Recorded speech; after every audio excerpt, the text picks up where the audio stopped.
easy exercise. Trying to doing some research on proof that micro tears or muscle damage is not part of or responsible for or exist, because some people like to say that micro tears don't exist. So it's like, okay, so muscles never have tears. So when you lift heavy weights or you do any physical activity, your muscles never get damaged. Is that what we're saying? That by saying micro tears don't exist, you're literally saying muscle damage don't exist. So if that's the case, okay, muscle damage don't exist, so nobody's muscles should ever get damaged. If muscles don't get damaged, then that means there's never any inflammation, no pump, no soreness, no fatigue, and definitely no failure. Because if your muscles don't hit a limit, don't reach a point where it loses its strength, where it can't do anything. Because we're trying to say that when we hit failure, like when I do 10 reps and I get to the 10th rep, like, oh, I can't do 11, is because I ran out of glycogen, I ran out of calories, I doubt it, because I'm a big guy. Did I run out of hypertrophy? What did I run out of that made me stop at 10 reps? Even though I want to do more reps, for some reason something stopped me. So then I rest for like 10 minutes, right? And then I try again. But for some reason I can't get to 10. Now the number is less. I'm using the same weight. I'm using the same arms. But for some reason my muscles can't do the same amount of reps it did before. So it seems a little weird. So what happened? I mean, it can't be muscle damage, right? Because muscle damage doesn't exist. It definitely can't be micro tears, because micro tears don't exist, according to what people are telling me on the internet. So it's like, okay, if that's the case, then why am I getting weaker and not stronger? So what is it that's happening instead? If it's not my muscles fibers breaking, and by them breaking, the tensile strength is decreasing because there's less fibers. Less fibers equals less strength. So if for some reason, let's say after I do 10 reps with a 50-pound dumbbell, now I can only do 8 reps on the second set, right? So essentially I lost 2 reps worth of muscle fibers. I definitely didn't get stronger, so I'm doing less reps. So what if I end up trying to, on the second set, I only get 5 instead of 10, right? It feels like I lost 5 pounds worth of strength. That's how the math would be. I essentially lost 5 pounds of muscle fiber. So unless it's no muscle tears, none of my muscles tear, what happens is that I triggered my body's hypertrophy, as it were. What did I trigger? I trigger some mechanism in my body, basically a limiter, saying that, hey, you reach a certain point, even though your muscles can go forever, because there is no muscle damage. So you could go further, you could keep lifting this weight, but because you're hitting a limit that's imposed on you by your body is choosing to only allow you to lift 50 pounds 10 times, not more. And if you try to lift it again, you're going to end up lifting less, because your body's triggering a response of you using less strength. So it's more, is that what we're saying? That our bodies, it's not that the muscle fibers are breaking, which is why you're getting weaker. Is that your body is sending signals, apparently, right? Telling your body, hey, act like you're weaker. Act like you can't do 10 reps with 50 pounds on the second set. And act weaker on the third set and the fourth set. Keep getting weaker. Don't try to do more, do less. Let's get lazy. Is that what we're saying? Seems kind of weird. But if that's the case, interesting, right? But I doubt that's what's really happening. Because if that was the case, it's just my body choosing to prevent me from lifting more and longer, then the next day I shouldn't be sore, because my body was deliberately stopping me from doing any damage to my body, so I shouldn't feel no pain. Pain is usually a byproduct of damage. So I shouldn't be sore ever. Nobody should. And I'm a little sore right now. I'm healing. Obviously, I've been consuming 50 grams of protein minimum. Ironically, I consumed 72 grams today, but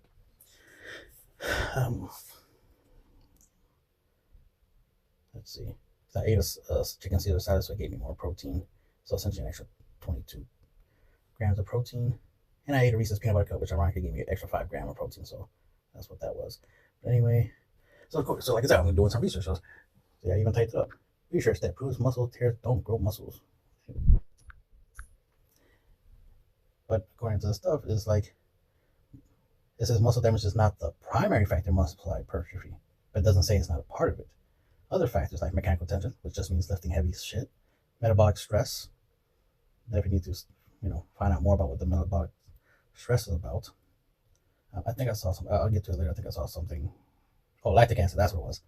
I was like, wait, metabolic stress is just lactic acid. Ironically, I take baking soda to neutralize lactic acid in my body when I lift. And then cellular signaling, obviously, that's just your body acknowledging that you did something physical, which was heavy lifting, right? So then it's like muscle damage is not consistently correlated with hypertrophy, but muscle damage and hypertrophy are connected somehow. Even though hypertrophy is supposed to be, muscle damage ain't real. So hypertrophy is supposed to be the opposite of muscle damage. It's no muscle damage equals growth. But muscle damage is muscle damage. You repair the muscle damage, and there's where the growth is supposed to come in. That makes sense. If you break something and you fix it, it would be a lot different. If I break a piece of metal and then weld it together, there's going to be an extra amount of metal on that piece of metal because I welded extra metal to try to put the piece together. So it's going to be a little bit thicker, a little bit bigger. If you measure with a ruler, you will see, oh yeah, there's like a couple millimeters more length to this piece of metal that was welded together because the weld added more length. So then muscle damage, like I said, it says it's not consistently correlated with hypertrophy, but it implies it still is. So it shows that eccentric lengthening contractions often associated with more muscle damage don't always lead to greater hypertrophy than concentric shortening contractions.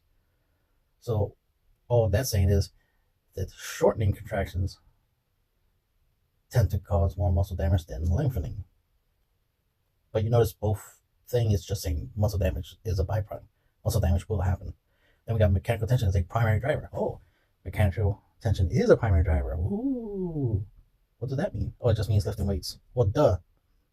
No one thinks that thinking of getting big biceps grows your biceps.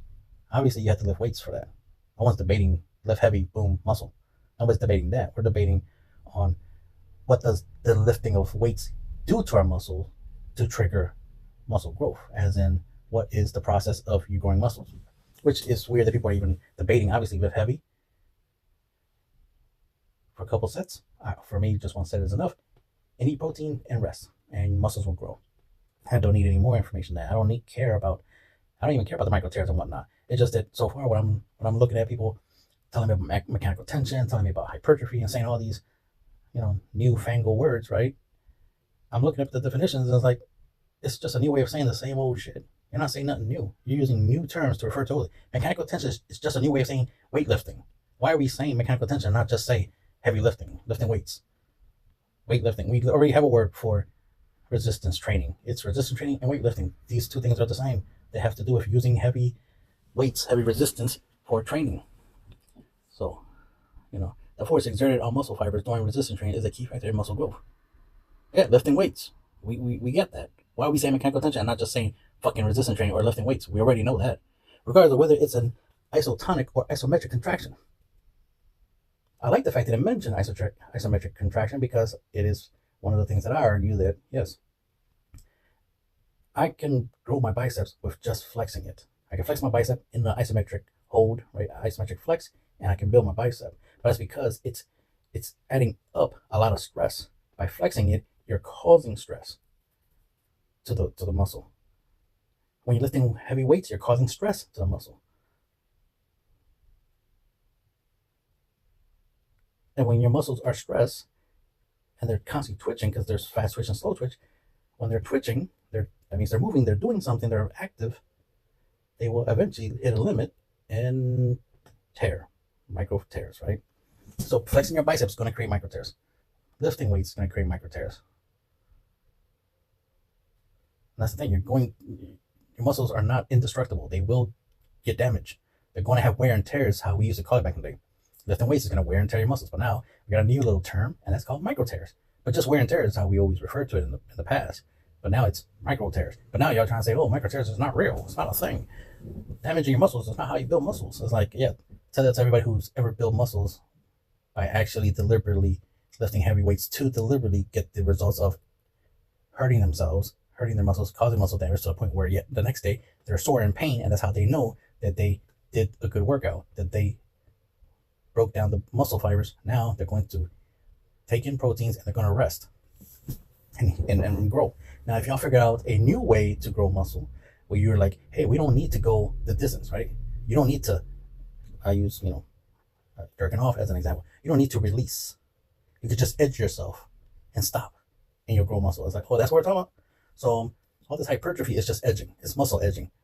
Lift weights, do 20 reps instead of like the typical 5 or 10, right? Because we're trying to literally edge, muscle development. So just do 20 reps, even though you probably got like 5, 10 in reserve. No matter, just do 20 reps. Get some light weights, do 20 reps, and that's enough. So just by lifting some resistance that's slightly heavy but not too heavy, just heavy enough to do 20, to be able to do more than 20 reps, but you only do 20 reps, right? But not too light that you could essentially do 1,000 reps, right? And then that's enough. And then there's no soreness. Shouldn't be, because you didn't hit failure. You didn't push your muscles to the point where the fibers break. Obviously, you just want to stress them out, right? Hypertrophy them, so to speak. And then the growth. So I would like to try that, right? I would like to try to, take some I guess the lowest number. Well, 8 pounds. I have 8-pound dumbbells. And I could add 5. Oh yeah, I could do 13. Cause I just got my 2 5-pound ankle weights, which I can put on my wrist. And I already tested it and tried it. It's like, oh yeah. And I tried it with a 30-pound dumbbell, so I was able to curl it. It's like, oh yeah, 35 right there. So I got that now. So now I can, so I can do that with the 8 pounds, and then the 5-pound weights, wrist weight. I can do 13 pounds of curls, and then try that out and see how much hypertrophy I can trigger without hitting failure. Just hypertrophy, right? Because supposedly that's the thing. Supposedly you can build muscles without muscle damage. So that's what I'm gonna try to do. Right, I'm gonna test it out. Test it out for a month. Not this month. I'll do it next month. We're in May, so I'll do it in June. I still want to do it the microtears way. Since I'm already doing it that way, I might as well finish out the month. But then next month I'll try the quote unquote hypertrophy mechanical tension way, apparently, and the metabolic stress. As you can see, there's a whole bunch of mumbo jumbo here. If you look at it, it's a lot of stuff that one sounds like it's saying the same thing we've always been saying. It's like, yeah, you lift heavy weights, you create muscle damage, you repair it, and you just rinse and repeat, and that's how you grow your muscles. And then, let's see, muscle damage can be a secondary factor. Well, the first thing is everybody's saying that it's not even a factor at all. It doesn't even exist. Microtears don't exist. Muscle damage don't exist. It's all about mechanical tension and hypertrophy. So mechanical tension, like I said, it's just lifting weights, and hypertrophy is essentially edging failure, where you lift and with like some reps in reserve, basically. Because I know Stan have been doing that a lot. We'll be like, oh yeah, I left 3 in reserve. I like. Is that what you think hypertrophy is? Is that what hypertrophy is supposed to mean? Or at least that's what it means to y'all? Is that it's don't go to failure. Go short of failure. So when you're lifting, go short of failure. So lift heavy, of course, but make sure that it's heavy enough that you could do 15 reps, but you stop at 10 or something like that. Right? Is that the goal? That's interesting. I want to try that. Right? Take some weights that I know I could do 15 reps with, but only do 10. Right? And then what I got to do? Since I didn't hit failure, I could do another set, right? Is that what we're trying to say? That's going to be interesting. I'll give that a try. I'll do 2 sets at least. I don't want to do more than that. So I'll do 2 sets of 10 reps of something I know I can do more reps of. So I'll use light weights and only do 10 reps, do 2 sets, and then, do that for a month and see what happens. The way we know I get stronger is that I can add an extra 5 pounds a week type thing. Obviously, the usual, I still have to use the progressive overload, obviously, to determine if it's working or not. All right, so what else would I need for this so-called hypertrophy? Because I'm trying to see the proof, right, that muscle damage is not involved at all, or it doesn't matter. If anything, if you do damage your muscles, that's worse. And I can agree with that, because there's such thing as overtraining. I agree with a little muscle damage, leads to muscle growth. That's why I like the micro tears and not just flat out damage, right? Micro tears, just a little bit of damage. So you're a little sore. And if you're a little sore, good. That means you didn't overtrain. You didn't go too far. But too many people go too far. Now I do 1 set to failure, but even 1 set to failure still causes me a good amount of soreness. But that's because I am lifting heavy, and it's still a progressive overload. So I'm still adding extra weight every week. So of course, extra weight is going to create extra stress. So I don't even have to do more sets for the extra stress, right? To get to the soreness part. I just got to lift heavy. As long as I keep lifting heavy, it's going to keep causing me to be sore. The idea is to obviously reduce the soreness and to recover fast as possible. So I can, lift again and get stronger and stronger and progressively overload twice as fast, ideally. But hopefully this hypertrophy experiment that I'm going to do next month will yield me faster results, which I'm definitely looking for. I'm looking for a way to add 20 plus pounds quickly.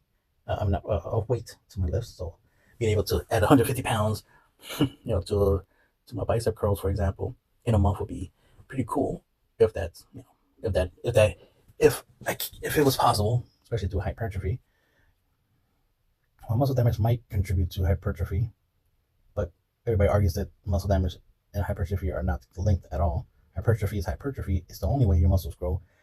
Muscle damage is not. So therefore, why would muscle damage might be contribute to hypertrophy?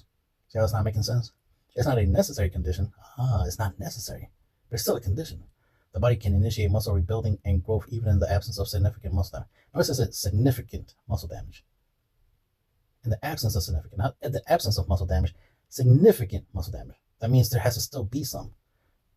And I'm not saying you have to damage your muscles completely, because that's what everybody does, overtraining. I don't agree with that, because that's going to hinder you. Too much damage, muscle damage, is not going to grow muscles. That I agree with. But micro tears, little bit of damage, will fucking grow your muscles. That's where I stand on. That's the hill that I'm on. The fact this is saying it'll initiate muscle building, rebuilding, muscle rebuilding. Why would you rebuild something that you never broke? If you didn't damage the muscle, why would you be rebuilding it? But notice it says in the absence of significant muscle damage. That means there still is. And then here's excessive damage can even hinder growth. Yeah, it's called overtraining. We already have a word for it. We call it overtraining all the time. That's why we say one set of failure is enough, especially over here in lazy exercise. What we're talking about. That's what we stand for, is one set of failure. You don't need to lift weights multiple sets. Especially if you're lifting heavy, one set is enough. If you're lifting light, it's the only time I recommend more than one set. So if you're lifting light weights for 20 reps, yeah, you can do 2 to 3 sets. I recommend more than one set if you're doing high reps, low weights. I don't recommend multiple sets when you're doing low reps, heavy weight. That's the difference. But that's why we're over here, one set to failure, as in one set of heavy weights to failure is what I'm referring to. Not one set of light weight to failure. One set of heavy weights to failure. Now, don't get me wrong, I do have a workout routine that I give to some people where it's high reps with low weights, one set. But that's because it's mainly just trying to encourage people to, burn some calories, build a little bit of muscle, but not to overdo it. And that's the thing, especially if it's somebody new into fitness, I'm not going to tell them to immediately start doing multiple sets, even if I'm giving them low reps. High rep exercise like here, high reps, one set, just to get you started. Once you get comfortable with that, then I will lower the reps. I'm like, all right, time to lower the reps. Use heavier weights, one set to failure. But if it's just fat loss, it's like, oh, you want to lose weight, but you want to use weights, 20 reps, 2 sets, minimum. Let's see, what else is here? Excessive damage can, yeah, we already read that. In essence, the micro tears myth is an oversimplification. Notice it said oversimplification. Instead of just saying micro tears is not real. It just says it's an oversimplification of what? What is it simplifying? If micro tears ain't real, it can't be simplifying anything. If it's not real, if it doesn't have anything to do with muscle growth, well, what is it simplifying? While muscle damage is part of the process, what process? Muscle building? Wasn't the idea that muscle damage isn't part of the process of building muscle? It's not the sole or important factor in muscle hypertrophy. Wait a minute. It is part of hypertrophy, but it's not the sole or most important factor in muscle hypertrophy. That makes no sense. Focusing on other mechanisms like mechanical tension, which is weightlifting, metabolic stress, which is lactic acid, and cellular signaling is more effective for building muscle. So it's like, okay, so if you lift weights, lactic acid, which is going to just essentially just cause inflammation, aka is going to cause soreness. So lift heavy, get sore. Your body sends signals to your signals to say, hey, let's repair this muscle damage from the mechanical tension / lactic acid. Use protein to repair it, of course, and muscle grow. Which sounds exactly like what I already been saying. I already know. Like, yeah, you lift heavy weights, you create damage from lifting the weights. A byproduct of creating damage to lifting weights is going to be stuff like, yes, lactic acid and muscle micro tears. Because your fibers are going to be damaged, and it's like something has to repair it. That's what the proteins come in to repair it. Obviously, there's going to be a signal because your body needs to know that, hey, my muscle is damaged. It's time to repair. Obviously, that's going to be a factor. So it's like, I'm trying to see the proof. I'm trying to see where micro tears isn't real and stuff. But all I see is a lot of stuff saying the same thing, which is what I'm saying is it does exist. So I'll keep looking into this research. Like I said, I'm going to do an experiment You know, I don't just read shit on the internet and say, no, I actually try it out and test it out myself. So I'm gonna try to prove that you can build muscles without muscle damage, which means I'm gonna have to lift weights, not to the point of failure, like I normally do, because that's how I get my micro tears. My muscle damage is going to failure. Is by not going to failure. I still do the minimum 50 grams of protein, the usual stuff. I still rest for a week and see what happens. So I'll do the same thing. The only thing is I'm going to not go to failure. That's the only change, and see if I grow without going to failure. And if it works, which would be the amazing part, right? If it works, well, I'm definitely gonna be a fan of that. And yeah, I'll go with, make videos like, hey, you know what? Micro tears is real. Micro tears can grow your muscles if you don't go too far. But the best way to make sure you don't go too far, aka overtraining, right, with muscle damage, is to never hit failure. So as long as you leave 5 reps in reserve when you lift, so you deliberately lift weights, a weight that's 5 reps less than your max, right? Before you hit failure, you can build muscle. So if that's the case, that's gonna be cool. That's definitely gonna be very popular, because I definitely will love it that I'm not sore the next day when I work out. I would like to work out, not be sore, go about my day, live my life, and heal as fast as possible. So I'm looking forward to this actually working out. If it doesn't, it's like, all right, didn't work out. F all y'all, y'all wrong. Y'all don't know what the hell y'all talking about. Y'all wrong about how muscle building works. But if y'all right, woohoo! Because I'm definitely looking forward to it being true that I can use 10 pounds to build giant biceps because of hypertrophy.